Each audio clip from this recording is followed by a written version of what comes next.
Em 485 a.C., quando conquistada pelos babilônios, Israel era uma terra árida, onde os poucos camponeses que a habitavam davam duro para sobreviver. Esta era a terra que Deus havia prometido para Abraão, Isaque e Jacó, e aos seus descendentes para sempre. Toda a terra que você está vendo, darei a você, Abraão, e a sua descendência para sempre. A terra não poderá ser vendida definitivamente, porque ela é minha. O povo que orgulhosamente habitava a terra prometida foi dizimado, espalhado e levado à Babilônia, onde passou 70 anos, conforme predito por Jeremias. Toda esta terra se tornará uma ruína desolada, e vocês estarão sujeitos ao rei da Babilônia durante 70 anos. Muitos judeus haviam voltado a Jerusalém para reerguer o templo, mas o resto da cidade estava em ruínas, suas paredes derrubadas e portões queimados.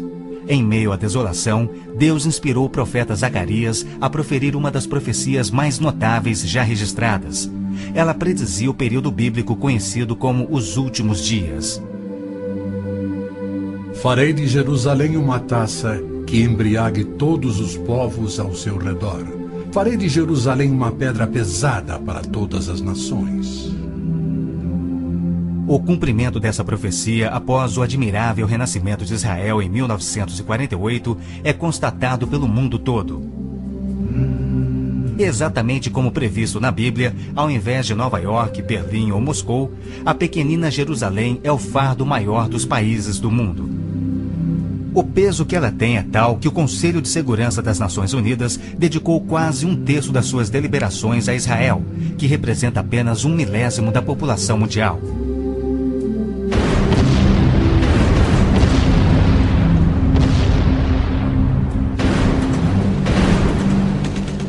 Jerusalém não seria o problema número 1 das Nações Unidas se a nação de Israel fosse facilmente intimidada, mas os seus militares são os melhores do mundo. Naquele dia farei que os líderes de Judá sejam semelhantes a um braseiro.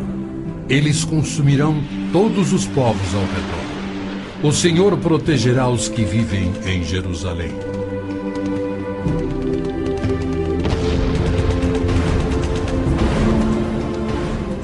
E exatamente como previsto, Israel tem devorado quem o ataca, vencendo todas as guerras, apesar de enormes desvantagens.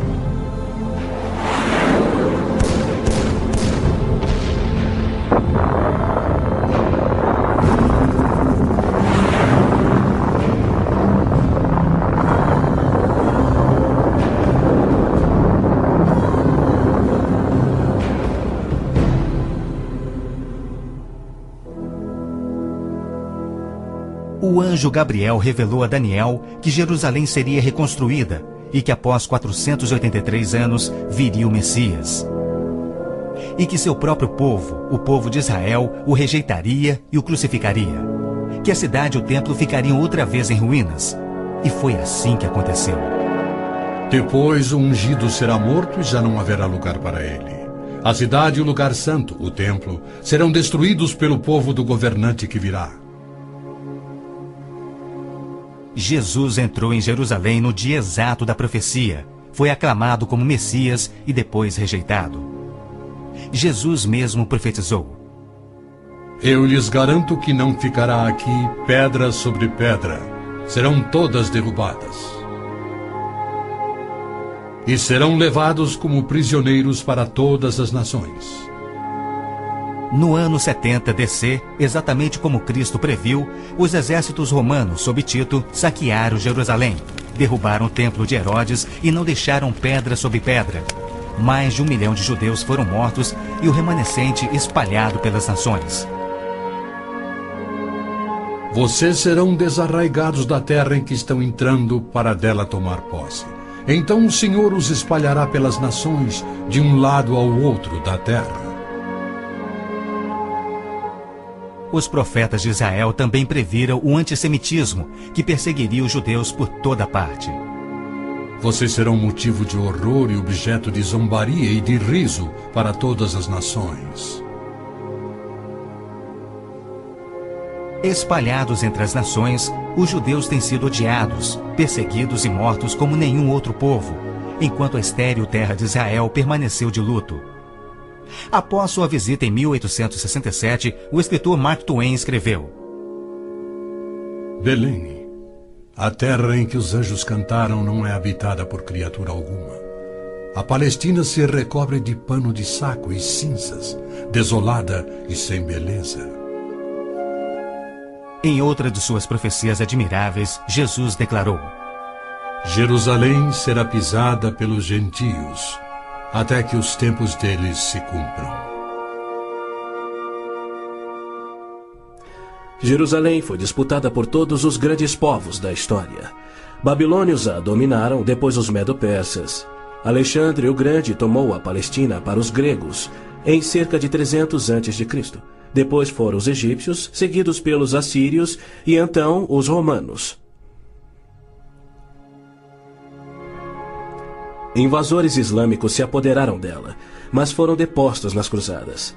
Mais tarde, os mamelucos islâmicos do Egito a tomaram.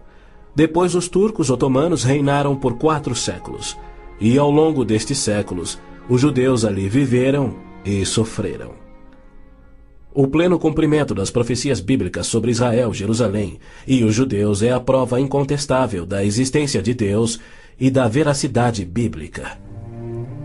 Muitos pensam que as cruzadas católicas libertaram a Terra Santa para os judeus, quando, na verdade, massacraram os judeus e tomaram a terra para a Igreja Católica. O Papa Urbano II, que organizou a primeira cruzada, desafiou seus seguidores a seguirem a estrada para o Santo Sepulcro, tomando a terra daquela raça malvada e sujeitando-a ao seu domínio. Hordas de voluntários, ostentando a bandeira da cruz, massacraram os judeus, a linhagem terrena de Cristo. Isso por todo o trajeto a Jerusalém. O líder da cruzada, Godofredo de Bouillon, jurou que se vingaria pelo sangue de Cristo, matando até o último dos judeus. Ao tomarem a cidade de Davi, seus homens perseguiram os judeus até a sinagoga e atearam fogo nela. Os papas subsequentes trataram os judeus como leprosos sem qualquer direito. Entre estes, Pio VII, Leão XII, Pio VIII e Gregório XVI. O abuso de Hitler contra os judeus alemães antes da Segunda Guerra descortinou um antissemitismo fervilhante que se estendeu por todo o mundo. Ao navio transatlântico St. Louis, abarrotado com 1.100 refugiados judeus, foi negado acesso a todos os portos nas Américas do Sul, Central e do Norte. 700 destes tinham vistos de imigração para os Estados Unidos, porém o presidente Roosevelt os enviou de volta para morrerem nos fornos de Hitler. Até mesmo a Suíça rejeitou os judeus, devolvendo-os aos seus assassinos, e serviu como banqueira de Hitler, guardando para os nazistas bilhões de dólares em ouro e dinheiro roubado das vítimas judias. No final da Segunda Guerra, a promessa de Deus de retornar o seu povo à Terra Prometida parecia mais absurdamente ilógica do que nunca. 6 milhões de judeus perderam a vida no Holocausto de Hitler, um fato que muitos continuam a negar. Embora Adolf Eichmann relatou, enquanto prisioneiro, que o massacre dos judeus foi o maior de todos os crimes, a maior dança funesta da história da humanidade.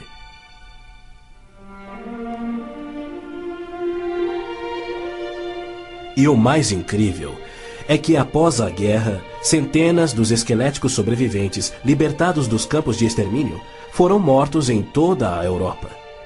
Porém, Deus não esquecera das suas promessas. De 1945 a 1948, apesar de um cruel bloqueio naval inglês, 10 navios antigos contrabandearam 70 mil sobreviventes do Holocausto para dentro da Terra Prometida. Nas palavras de um dos sobreviventes, os velhos navios e a frota britânica eram ameaças menores que a vida na Europa. Pela primeira vez em anos tínhamos um propósito: a criação de um Estado judeu. Milhões de judeus têm voltado a Israel oriundos de mais de 100 países. A existência de Israel hoje, na Terra Prometida, é incontestavelmente uma obra de Deus. Vejam, eu os trarei da terra do norte e os reunirei dos confins da terra.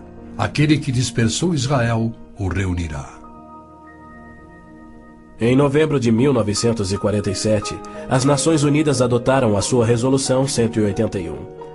Ela dividia a Palestina, dando 18% aos judeus e 82% aos árabes. E tornou Jerusalém uma cidade internacional que, conforme o Vaticano também insistiu, nunca poderia ter domínio judeu. O mundo árabe rejeitou esta resolução e exigiu toda a Palestina. Até hoje, nenhum mapa árabe admite a existência de Israel.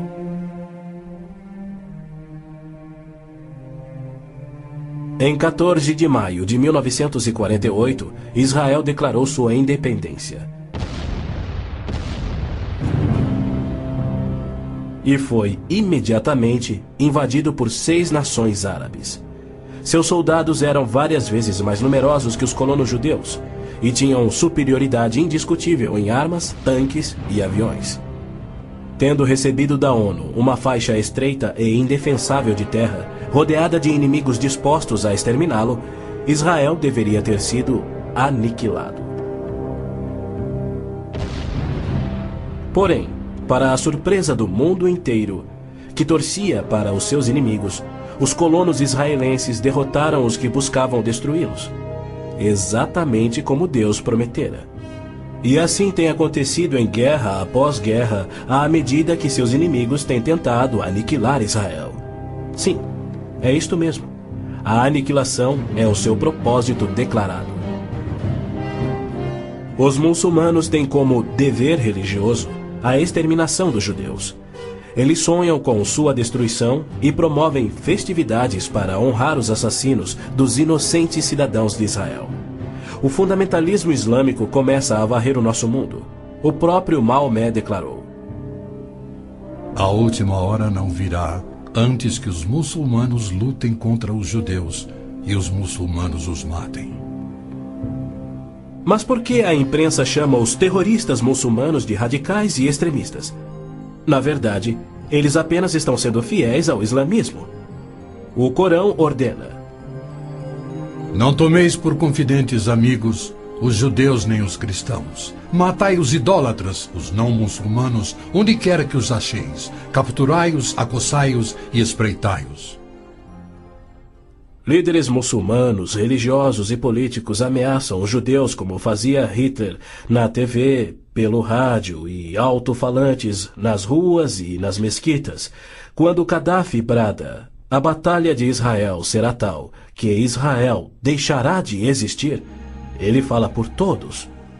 O extermínio de Israel é transmitido aos muçulmanos desde o aleitamento.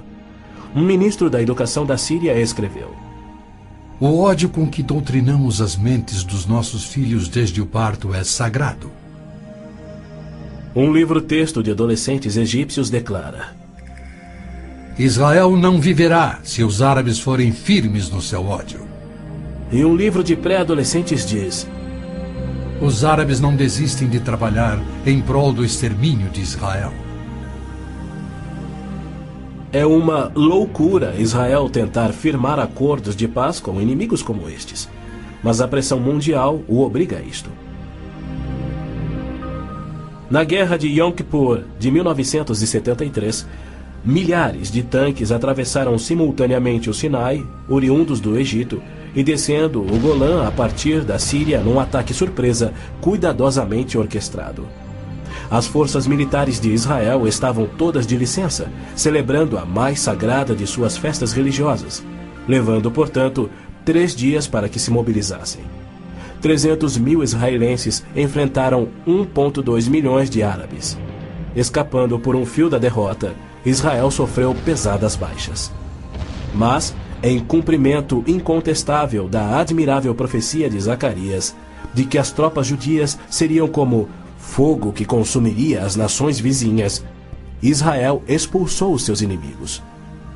Em retaliação por ter se defendido, 61 nações romperam relações diplomáticas com Israel, enquanto nenhuma nação repreendeu os árabes por seu ataque surpresa. Este tenso e custoso estado de alerta de Israel tem sido manipulado de modo a acusá-lo de perpetrador de violência infundada contra vizinhos amantes da paz.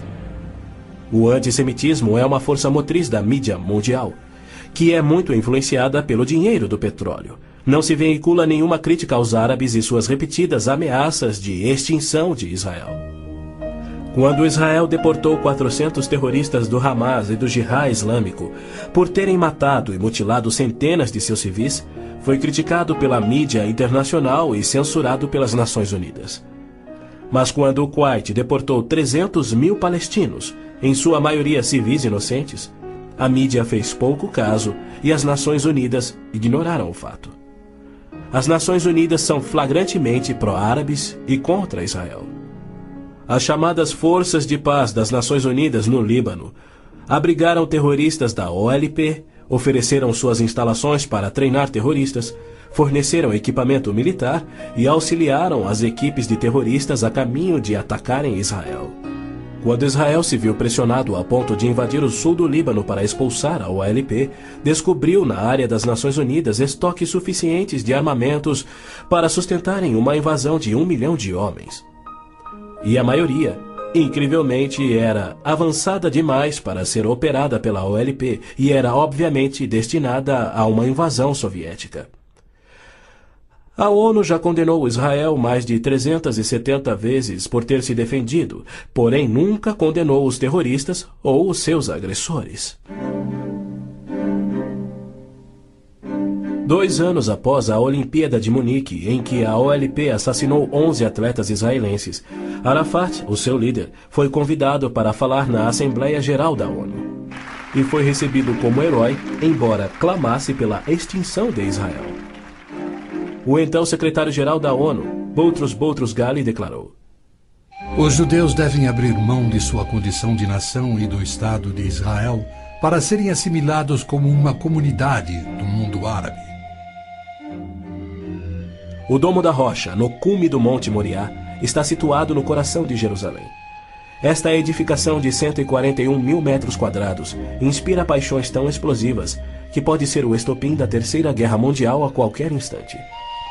Foi ali que Abraão obedientemente construiu um altar e colocou sobre ele o seu filho Isaque, disposto a oferecê-lo como sacrifício a Deus.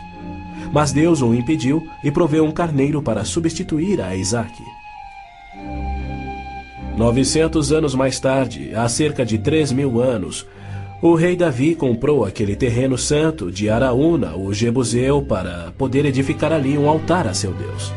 E foi ali que Salomão construiu o primeiro templo. Do templo judeu, destruído por 2 vezes, não resta nada. Em seu lugar se ergue o Domo da Rocha, um imenso monumento ao deus islâmico da lua, o antissemita Alá.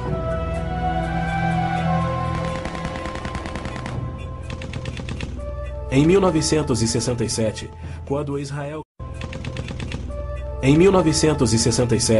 quando Israel capturou o leste de Jerusalém e junto com ele o Monte do Templo, isto parecia contradizer a profecia de Cristo de que Jerusalém seria pisoteada pelos gentios até a sua vinda.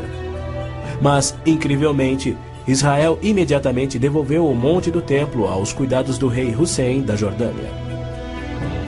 Este, por sua vez, o confiou a Yasser Arafat e a sua OLP em 1994. Assim, o coração de Jerusalém está nas mãos de gentios e as nações dos gentios de todo o mundo exigem o controle. Uma das principais tensões no Oriente Médio, hoje em dia, é a questão do chamado povo palestino. A Organização de Libertação da Palestina, a OLP, liderada por Yasser Arafat desde 1969, alega representar os palestinos. A OLP declara: Nosso conflito com o inimigo sionista não surge em função da demarcação de suas fronteiras, mas sim da própria existência de Israel. A OLP, como todos devem saber, é uma organização islâmica de terrorismo. Ela treinou as gangues de assassinos de Idi Amin, que mataram 300 mil cristãos negros em Uganda. Na verdade, a maioria das organizações terroristas em todo o mundo foram treinadas pela OLP. Arafat cometeu seu primeiro assassinato aos 20 anos. Sob sua liderança, a OLP se tornou a maior, a mais rica, a mais violenta e a mais sangrenta das organizações terroristas já conhecidas. Em 1970, a OLP tinha 55 bases na Jordânia, e seu terrorismo contínuo contra os civis jordanianos era tão maligno que o rei Hussein a atacou com suas tropas de beduínos, e após semanas de sangrentas batalhas, expulsou a OLP para o Líbano. Ali, a OLP aniquilou as cidades cristãs de Damour, Beit Malá, Tal Abbas e outras. A mídia fez vistas grossas ao seu reinado de terror no Líbano. A imprensa internacional foi ameaçada e se manteve em silêncio. Os que ousaram divulgar a verdade tiveram mortes brutais. Larry Buckman e Sean Tulan, da TV ABC, Mark Trion, da rádio belga Livre, Robert Pfeffer, da revista Der Spiegel, e outros. Cerca de 300 mil civis libaneses foram mortos e mais de 100 mil das jovens sobreviventes foram engravidadas por estupros da OLP antes que Israel a expulsasse. Porém, novamente, Israel foi censurado. Ladies and gentlemen, Mr. Arafat, Chairman of the Executive Council of the Palestine Liberation Organization, His Excellency Yitzhak Rabin, Prime Minister of Israel, the President of the United States. Quaisquer tratados de paz com a OLP têm como propósito único enganar Israel. O modelo que os muçulmanos seguem hoje foi dado por Maomé. Em 628, ele firmou um tratado de paz de 10 anos com sua tribo Quraysh, em Meca. 2 anos mais tarde, ele atacou Meca, matando os homens e escravizando as mulheres e crianças. Arafat declarou publicamente: Em nome de Alá, eu não considero o acordo de paz entre a OLP e Israel mais do que o acordo assinado entre nosso profeta Maomé e a tribo Quraysh. A paz para nós implica na destruição de Israel. O primeiro passo é fingir a paz para ganhar territórios dentro de Israel, de onde possa lançar sua destruição final. Por incrível que pareça, Arafat e seus assassinos da OLP têm sido eximidos e celebrizados pela mídia mundial. Este criminoso, impiedoso e sadista recebeu um prêmio Nobel da Paz e é honrado como campeão da justiça em prol do oprimido povo palestino. Palestinos? Nunca houve palestino, seja povo, nação, língua, cultura, religião ou economia. As alegações de serem descendentes de um povo palestino que supostamente habitou uma terra chamada Palestina por milhares de anos não passa de uma mentira intencional. A terra era chamada Canaã e era habitada por cananeus. E o que fora Canaã tornou-se a terra de Israel quando Deus a entregou ao seu povo. Porém, uma história revisada que oculta a verdade é promovida nas melhores enciclopédias e livros, incluindo publicações cristãs. Aqueles que hoje se denominam palestinos são árabes, por berço, língua, religião islâmica e cultura. A origem do termo Palestina provém dos filisteus, os arqui-inimigos do antigo Israel. Em 130 d.C., os romanos reconstruíram Jerusalém como uma cidade pagã, tendo um templo de Júpiter no lugar do templo judeu. Provocados à rebelião, 500.000 de judeus foram mortos e milhares escravizados. Os romanos, irados, renomearam a terra de Israel, batizando-a de Síria-Palestina. Assim surgiu o termo palestino. Dali em diante, os judeus que ali viviam foram chamados de palestinos. Na Segunda Guerra, o exército britânico tinha uma brigada palestina composta por voluntários judeus. A Orquestra Sinfônica da Palestina era de judeus, assim como o Palestine Post era um jornal de judeus. Em 1948, árabes fugidos de Israel começaram a alegar que eles eram os verdadeiros palestinos e que a terra de Israel sempre lhes pertencera. E a mídia mundial promove essa mentira. Mas a verdade é que em 1948 os árabes ocupavam meros 3% da Palestina. Enquanto que a posse de Israel data de 4.000 anos de quando Abraão adquiriu a caverna Macpela em Hebrom. Ali Abraão sepultou sua esposa Sara, e ali estão enterrados Abraão, Isaque, Rebeca, Jacó e Lia. Em Hebrom, Davi foi coroado rei. É um lugar sagrado para os judeus e não tem nada a ver com os árabes ou com o Islã. E ainda assim os muçulmanos ignoram a presença contínua dos judeus por 3.000 anos e dizem que Hebrom é sua.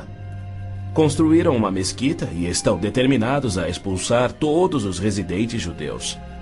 Há meio século, o mundo convive com o problema de centenas de milhares dos autodenominados refugiados palestinos da guerra pela independência em 1948.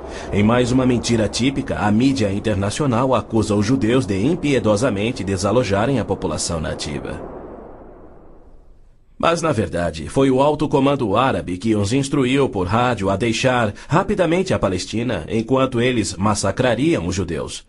Uns 350.000 fugiram. Muitos ficaram. Os que ficaram hoje são cidadãos israelenses e atualmente compõem uns 16% do eleitorado de Israel. A Jordânia anexou o território palestino designado pela ONU, expeliu todos os judeus, destruiu as sinagogas judaicas e renomeou de margem ocidental as terras conhecidas por Judeia e Samaria desde os tempos bíblicos. Apesar dos milhões de dólares em jazidas de petróleo e uma área terrestre 700 vezes maior do que a de Israel, as nações árabes se recusam a aceitar quaisquer refugiados de 48 e a dar-lhes vida normal. Somando milhões devido à sua alta taxa de natalidade, hoje eles são restritos a vergonhosos acampamentos de refugiados em Gaza, Jordânia, Líbano, Síria e na margem ocidental. Estes infelizes são mantidos assim para que seu infortúnio seja exibido como propaganda. Por outro lado, o recém-formado Estado de Israel, cuja população somava 600.000, absorveu rapidamente 820.000 refugiados judeus que fugiam das terras árabes, onde por 13 séculos, desde o advento do islamismo, eram sujeitados a surras e cusparadas nas ruas e mercados. Centenas foram brutalizados ou mortos pelos muçulmanos em surtos imprevisíveis de violência e tiveram suas posses confiscadas. O renascer de Israel propiciou um refúgio acolhedor para o qual fugiram. Israel já assimilou milhões de imigrantes. Mais de 1 milhão de refugiados ficaram sob o domínio de Israel nos acampamentos em 1967, na Guerra dos 6 Dias. Israel lhes oferece terras estatais, eletricidade, água, esgoto, pavimentação e escolas, e já construiu 9 complexos residenciais para abrigar 10.000 famílias. As nações árabes, incrivelmente, se opõem ao auxílio que Israel oferece aos seus refugiados. Ainda mais incrível é que as Nações Unidas adotam anualmente as seguintes surpreendentes resoluções. A Assembleia Geral exige que Israel desista da reintegração dos palestinos na faixa de Gaza. A Assembleia Geral conclama novamente a Israel para que se retraia de quaisquer ações destinadas à reintegração dos refugiados palestinos. Se formos analisar a história, Jerusalém sempre foi a capital de Israel e seus reis. Hoje em dia, cedia ao seu parlamento. Porém, embaixadas estrangeiras se situam em outros pontos. Segundo o ministro das Relações Exteriores do Vaticano, em visita a Israel em 98, a presença de Israel no lado oriental de Jerusalém constituía uma ocupação ilegal. Em março de 1999, Israel foi advertido que a União Europeia não reconhecia a sua soberania sobre Jerusalém. Numa bula papal do Jubileu de 2000, o Papa João Paulo II rejeitou novamente a soberania israelense sobre Jerusalém. Em fevereiro de 2000, o Vaticano assinou um acordo com a OLP, no qual se pedia garantias internacionais de que Jerusalém fosse mantida sob controle internacional.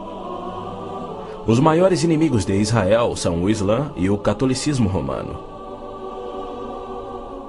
João Paulo II tem calorosamente recebido o fascínora Yasser Arafat, diversas vezes, até mesmo quando estava no auge de sua carreira como um dos assassinos e criminosos mais notórios do mundo. É claro que João Paulo II tem piamente condenado o antissemitismo, como lhe cabe fazer. Porém, ele se limita a se desculpar por atos cometidos por filhos e filhas da Igreja. E ele nunca, jamais, admitiu que os judeus e evangélicos martirizados na Inquisição o foram por política oficial da Igreja e seus papas. Roma insiste até em nossos dias que os católicos e não os judeus são o povo escolhido por Deus. Por exemplo, em 1928, um decreto do Vaticano se referia aos judeus como povo anteriormente escolhido por Deus. Em 1965, o Segundo Concílio do Vaticano declarou: a Igreja constitui o novo povo de Deus. A Roma Católica se denomina a Cidade Santa, a Cidade de Deus, a Cidade Eterna, títulos que Deus deu a Jerusalém. O interessante é que, ao invés de repreender Arafat por sua paixão por aniquilar Israel e suas crenças islâmicas anticristãs, o Papa aceitou seu convite para estar com ele em Jerusalém, celebrando a quem chamou de o nosso Jesus Cristo, entre aspas. Nosso Jesus Cristo? Segundo Arafat, Jesus foi um palestino que lutava contra Israel por sua liberdade, e o Papa apenas sorriu e o abençoou.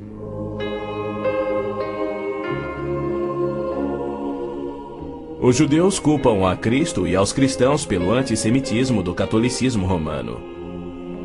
Mas o catolicismo, com seu falso evangelho de obras, sacramentos, purgatório e indulgências, não representa o cristianismo bíblico.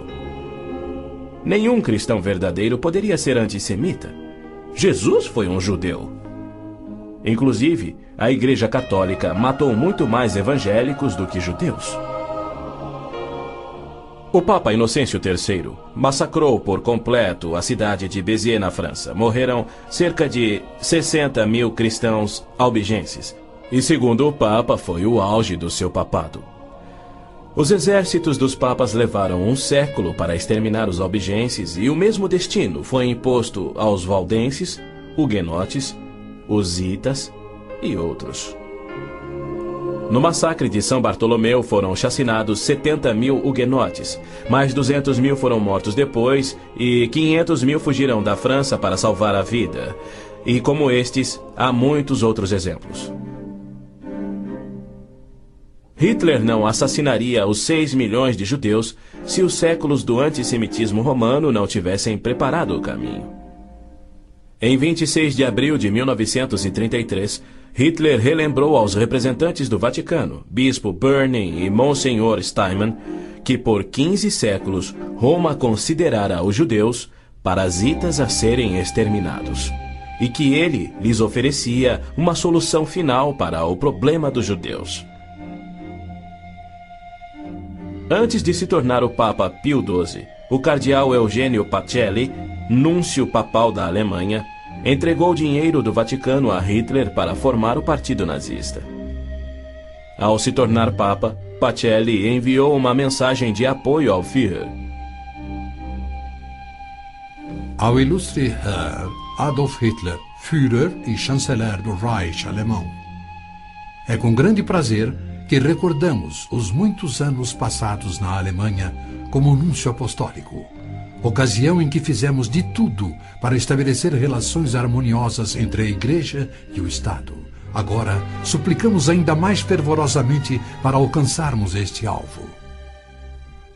Era 1939 e os abusos de Hitler, bem como suas intenções para os judeus, já eram conhecidos em todo o mundo.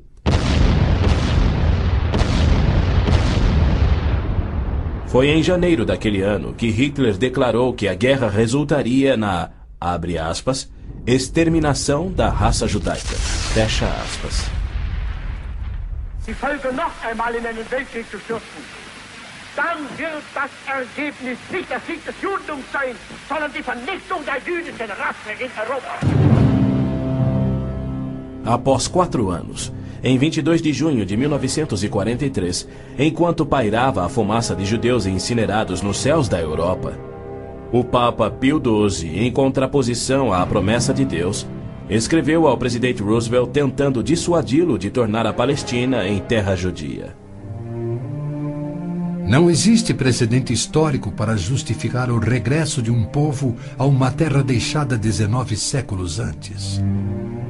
Se os hebreus desejam um lar, não seria muito difícil encontrar um território que lhes sirva melhor que a Palestina. Com o aumento da população judaica naquela região, graves novos problemas surgiriam. Sem precedente histórico, Deus o havia prometido. Pio XII nunca condenou o Holocausto em público. Tampouco buscou dissuadir Hitler do seu intento de aniquilar os judeus. Porém, ele se manifestou, de forma bem enfática, contra o regresso dos judeus à terra de Israel, que Deus lhes dera como herança eterna. Do mesmo modo, Pio X declarou em 1904: Não podemos reconhecer os judeus como povo. Em 1919, o cardeal Pietro Gasparri, secretário de Estado do Vaticano, escreveu: O perigo que mais nos amedronta é o da criação de um Estado judaico na Palestina. E quanto ao Islã, esta religião de violência tem sempre forçado conversões pela espada. Após a morte de Maomé, a maioria dos árabes abandonou o Islã, dando origem às famosas guerras da apostasia. Abu Bakr, o primeiro califa a suceder Maomé, matou dezenas de milhares de ex-muçulmanos buscando reimplantar o Islã. Até o início do século VIII, os ferozes guerreiros do Islã haviam tomado a maioria do Oriente Médio, muito da África e haviam quase conquistado a Europa. A violenta natureza do Islã é vista ainda hoje em multidões bradando "Alá é grande" e infligindo terror e morte sobre os não-muçulmanos. O Islã está por trás da maior parte do terrorismo no mundo. Hoje em dia, multidões muçulmanas periodicamente massacram milhares de cristãos, queimando e saqueando as suas terras.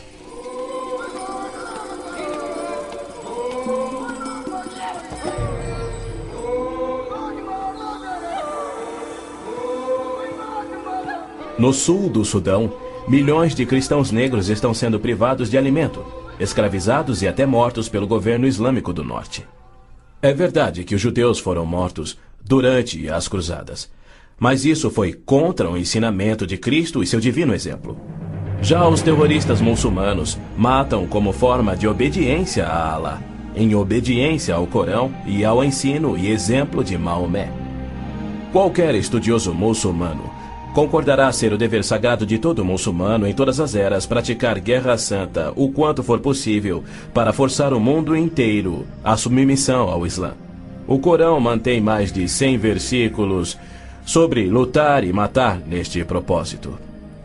Porém, a mídia internacional insiste em descrever o Islã como religião pacífica.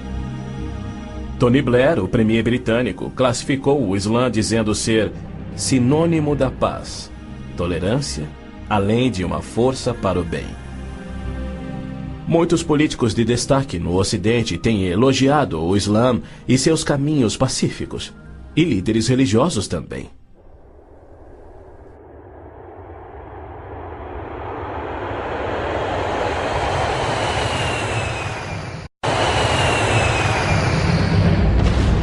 Os inusitados atos de guerra praticados por terroristas contra os Estados Unidos em setembro de 2001 resultaram em declarações de políticos que diziam ser necessário distinguir entre terrorismo causado por grupos extremistas, fanáticos, e a religião islâmica em si, que é pacífica. O escritor Tom Clancy disse que o Islã, como religião, não promove a violência.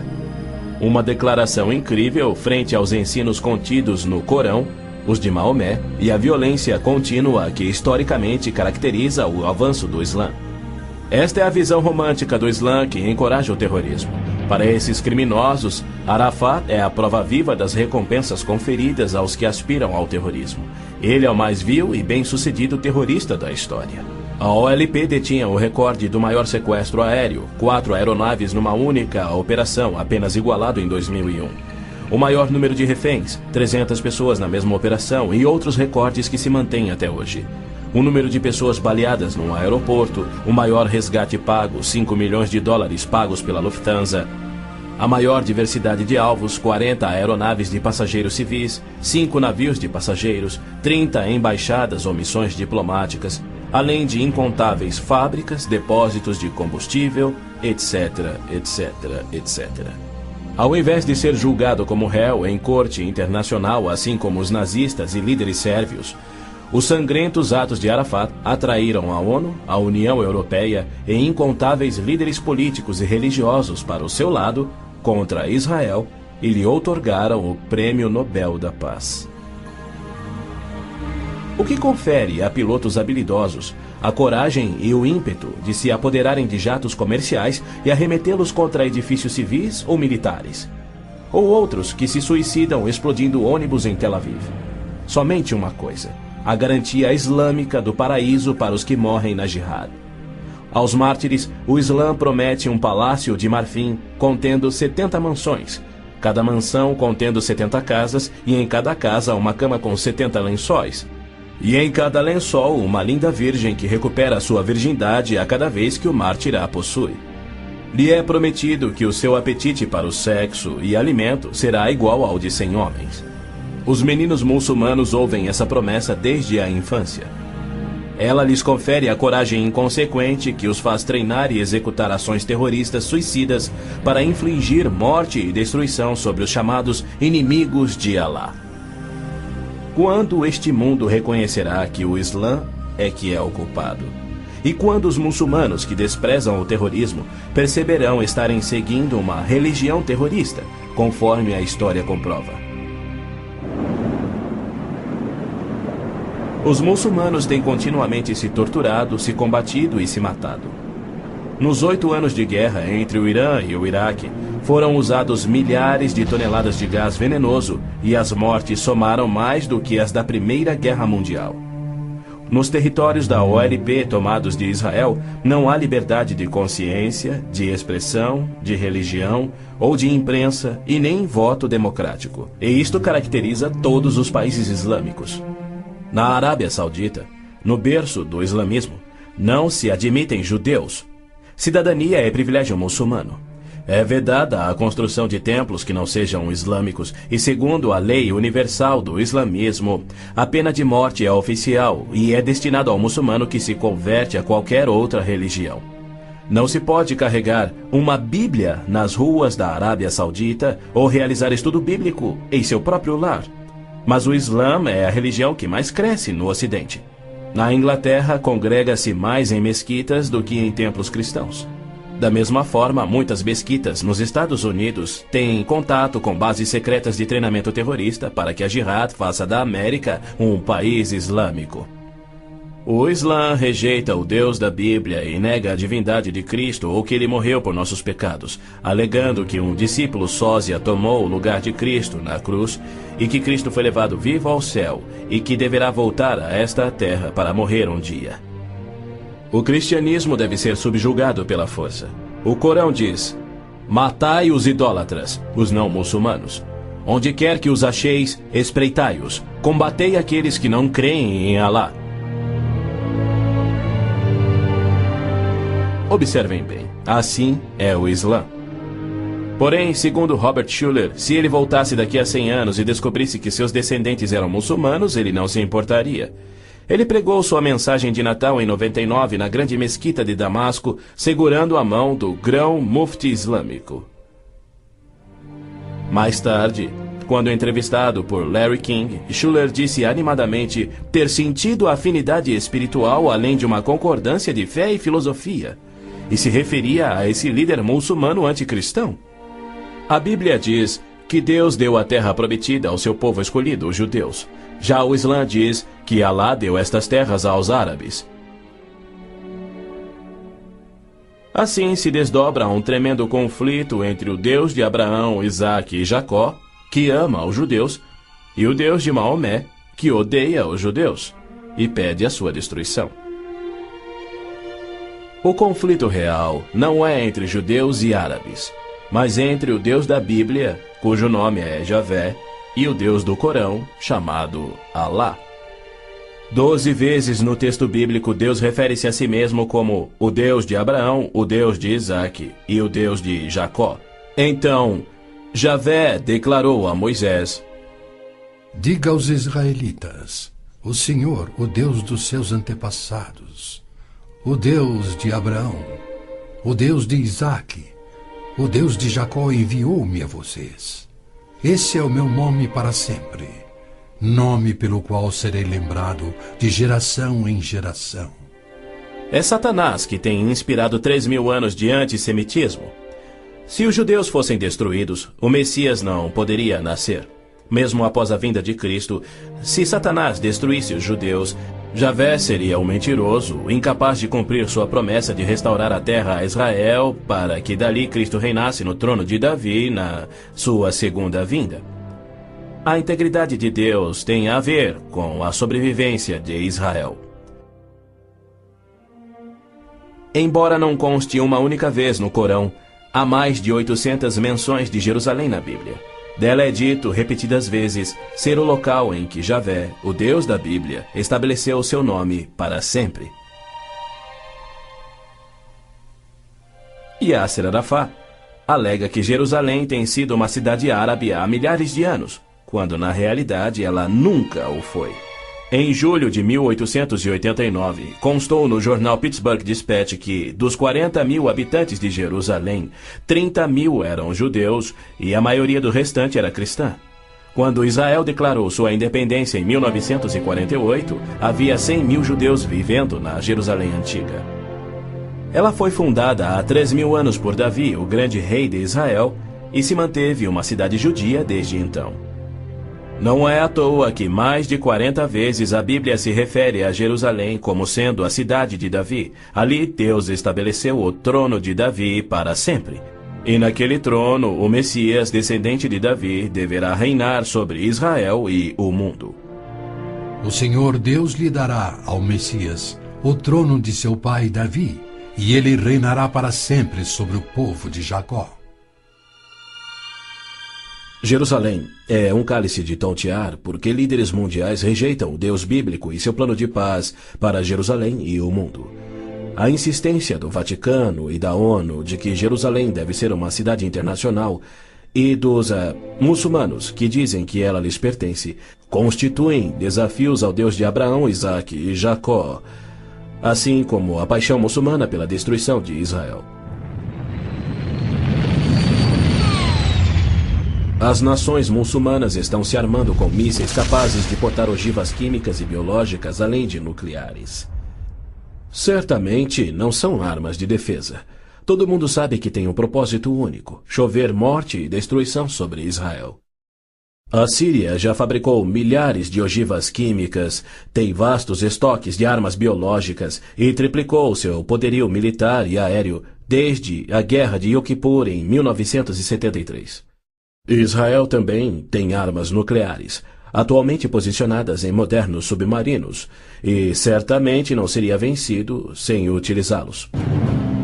Era a isto que Cristo se referia quando, numa surpreendente profecia que antevia os armamentos modernos, ele alertou sobre uma destruição tão incrível que, se ele não intervisse para interrompê-la, não restaria vida na Terra. E se aqueles dias não fossem abreviados, ninguém sobreviveria.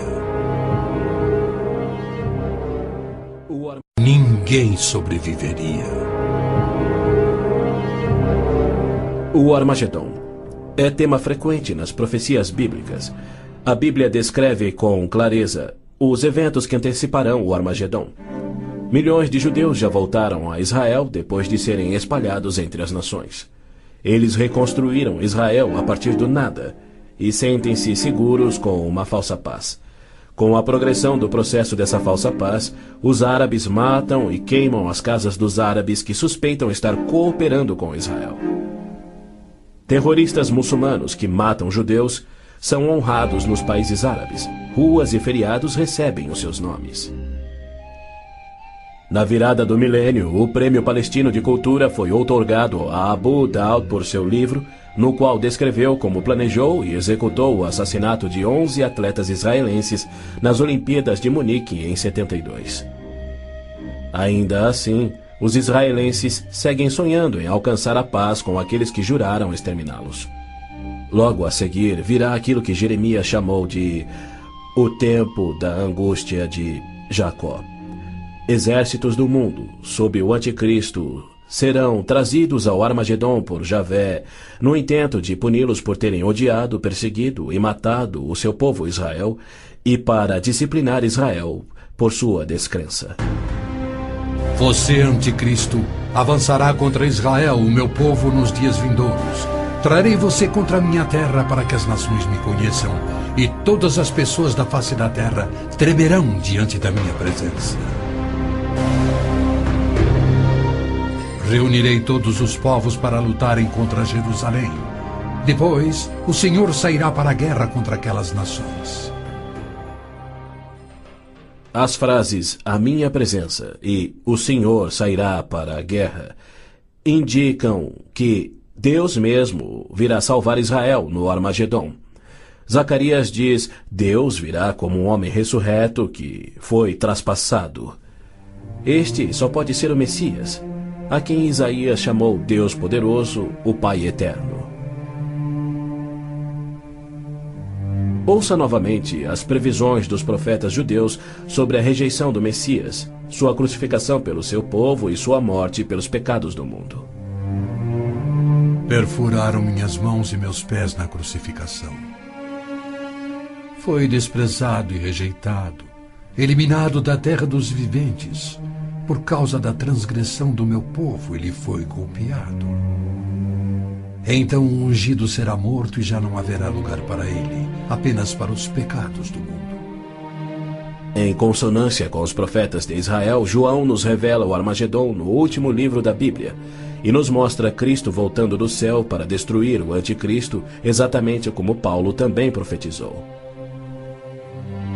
Vi os céus abertos e diante de mim um cavalo branco, cujo cavaleiro se chama Fiel e Verdadeiro. Seus olhos são como chamas de fogo, e seu nome é Palavra de Deus. Então vi a besta, o anticristo, os reis da terra e os seus exércitos, reunidos para guerrearem contra aquele que está montado no cavalo e contra o seu exército. Mas a besta foi presa, e com ela o falso profeta. Os dois foram lançados vivos no lago de fogo.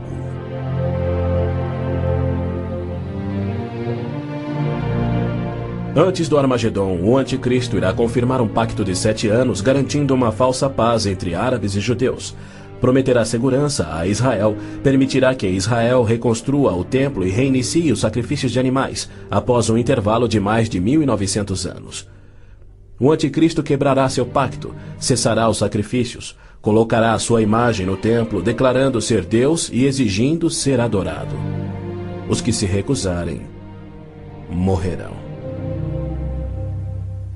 Com muitos ele fará uma aliança que durará uma semana. No meio da semana ele dará fim ao sacrifício e à oferta. Então será revelado o homem do pecado, chegando até a assentar-se no santuário de Deus, proclamando que ele mesmo é Deus. Foi-lhe dado poder para fazer que fossem mortos todos os que se recusassem a adorar a imagem. A que semana Gabriel se referia? Quando isso acontecerá?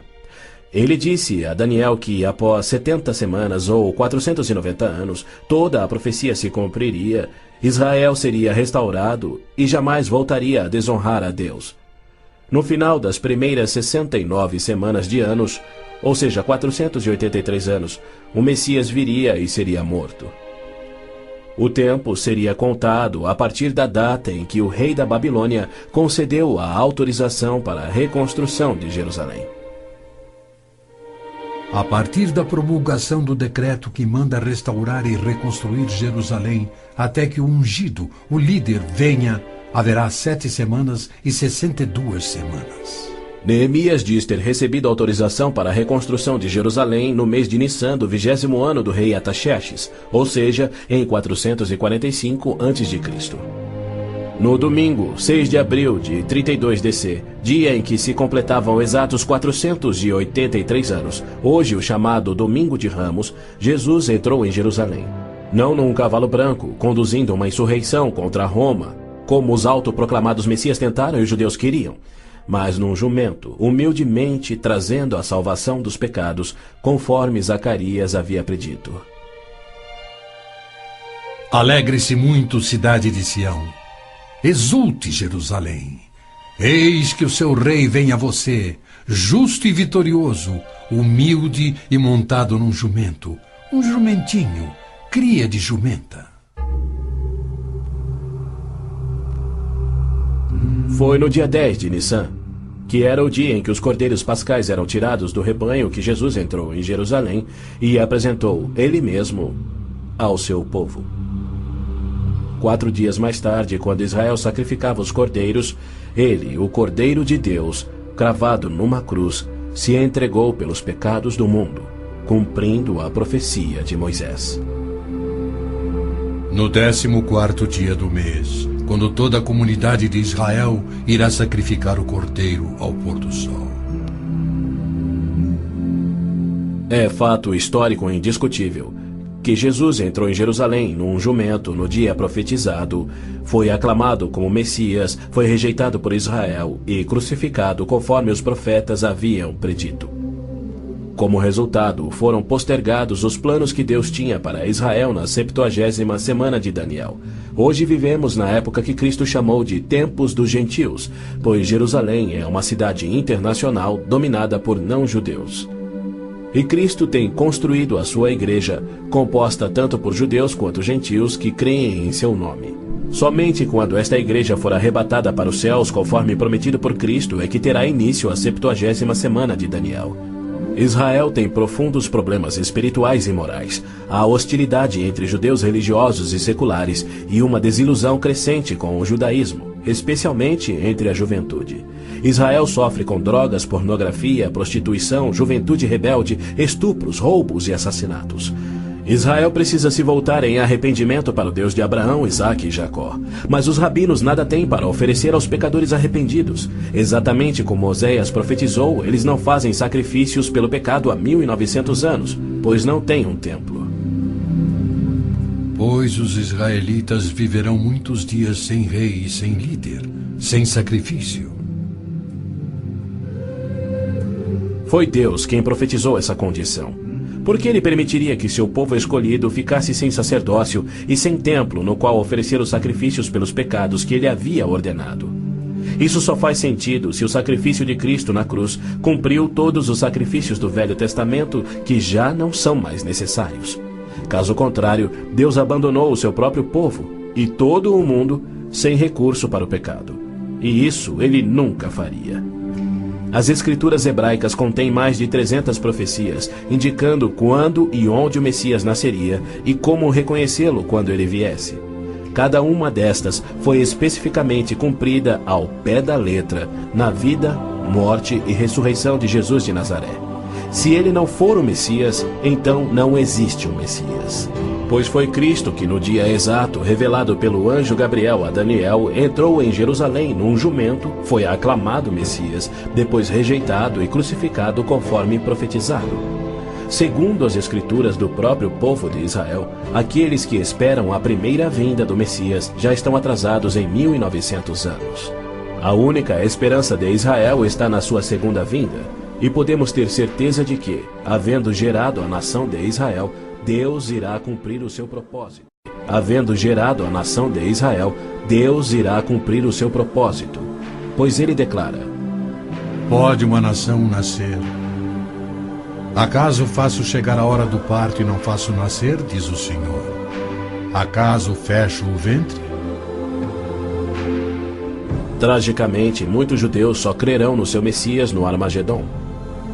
Quando Javé aparecer em pessoa para salvar Israel da destruição pelos exércitos, eles reconhecerão finalmente ser o Messias, aquele que foi traspassado e morto pelos seus pecados e que ressuscitou como o próprio Messias predito pelos seus profetas, a quem rejeitaram. Então todos os judeus ainda vivos irão crer.